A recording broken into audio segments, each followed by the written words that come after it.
अस्सलाम वालेकुम। आप सबको डॉक्टर संधू एजुकेशन चैनल में खुश आमदीद कहता हूं। हमारा आज का टॉपिक है human relations theory under theories of management. Psychologist Elton Mayo, इसको टास्क मिली इन 20th सेंचुरी कि वो डिससेटिस्फाइड एम्प्लॉयज की जो प्रोडक्टिविटी है उसको इंप्रूव करे। मायो ने काफी कोशिश की कि जो डिससेटिस्फाइड वर्कर है उसको सेटिस्फाइड वर्कर बनाया जाए। किस तरह? By changing environment conditions. मिसाल के तौर पे लाइट है तो लाइट का अच्छा इंतजाम किया जाए।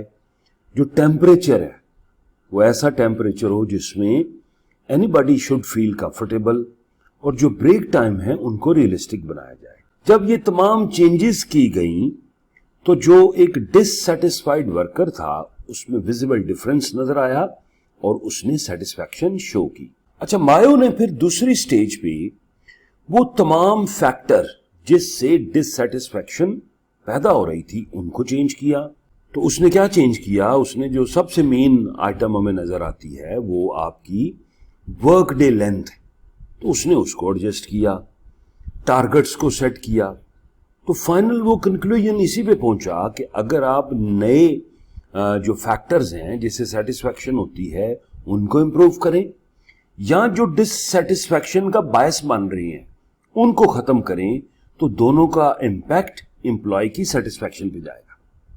और उसकी इसी एक्टिविटी की बेस पे मायोस ह्यूमन रिलेशन थ्योरी की बुनियाद पर, और ये थ्योरी क्या कहती है? Number 1, the needs of the individual and behaviors that result for both individuals and groups are the main topics of human relation theory। तो ये नीड की बात कर रही है, किसकी? इंडिविजुअल की और उनके बिहेवियर की। दूसरा point, in order to manage people an interpersonal approach is required. तो जब हमने एक डिससेटिस्फाइड वर्कर को देखा, उसकी कंडीशंस को देखा, तो एक फैक्टर जो बड़ा डोमिनेटिंग नजर आया वो था इंटरपर्सनल स्किल्स। इंटरपर्सनल स्किल से मुराद ये है कि एक वर्कर दूसरे वर्कर्स के साथ मिलके कितना अच्छा काम करता है। और फिर उसने ये भी कहा कि it implies that both formal and informal components make up the organisation, कि इसमें फॉर्मल बातें भी हैं जो कि कंपनी के एसओपीज हैं, प्रोसीजर्स हैं, वो भी इसमें फंक्शनल है, और इनफॉर्मल जो हमारी कम्युनिकेशन है, इनफॉर्मल जो हमारी वर्किंग है उसका भी पार्ट है। तो कंक्लूड हम ये करेंगे कि मायो की ये थ्योरी डिससेटिस्फाइड वर्कर को सेटिस्फाइड वर्कर में बनाने के लिए इस्तेमाल की गई है, और इंटरपर्सनल स्किल्स का इसमें फोकस है, और इसमें हमने एनवायरनमेंट्स को भी चेंज किया। Thank you very much for watching. अगर कोई क्वेश्चन हो तो आप जरूर मेंशन करें।